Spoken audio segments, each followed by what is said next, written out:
Roshan. Places around, that's pulled away. শ্রীলঙ্কার বিপক্ষে চলমান টেস্ট সিরিজের প্রথম ম্যাচেই দুর্দান্ত এক ইতিহাস গড়েছেন বাংলাদেশের অভিজ্ঞ ব্যাটসম্যান মুশফিকুর রহিম।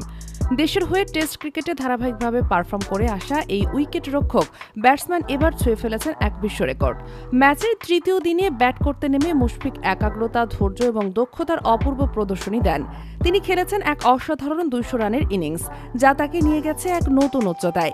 এই ইনিংসের মাধ্যমে তিনি ছাড়িয়ে গেছেন ভারতীয় ব্যাটসম্যান রোহিত শর্মা এবং অস্ট্রেলিয়ার উসমান খাজাকে, যারা বিদেশি মাটিতে টেস্ট ডাবল সেঞ্চুরির দিক থেকে দীর্ঘদিন এগিয়েছিলেন। বিশেষ করে এটি মুশফিকের ক্যারিয়ারে তৃতীয় ডাবল সেঞ্চুরি, যা তাকে বাংলাদেশের ইতিহাসেও একমাত্র ব্যাটসম্যান হিসাবে 3টি টেস্ট ডাবল সেঞ্চুরির মালিক করেছে। তার ইনিংসটি ছিল ধৈর্যের প্রতিচ্ছবি।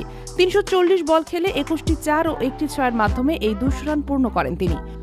মুশফিকের এই ব্যাটিংয়ের উপর ভর করেই বাংলাদেশ তুলে নেয় বিশাল সংগ্রহ। তার এই ইনিংস শুধু দলকে শক্ত ভিত দিয়ে দেয়নি, বরং নতুন প্রজন্মের ক্রিকেটারদের জন্য হয়ে থাকবে এক অনুপ্রেরণার উৎস। ক্রিকেট বিশ্ব আবারও প্রমাণ করল কেন তাকে মিস্টার ডিপেন্ডেবল বলা হয়।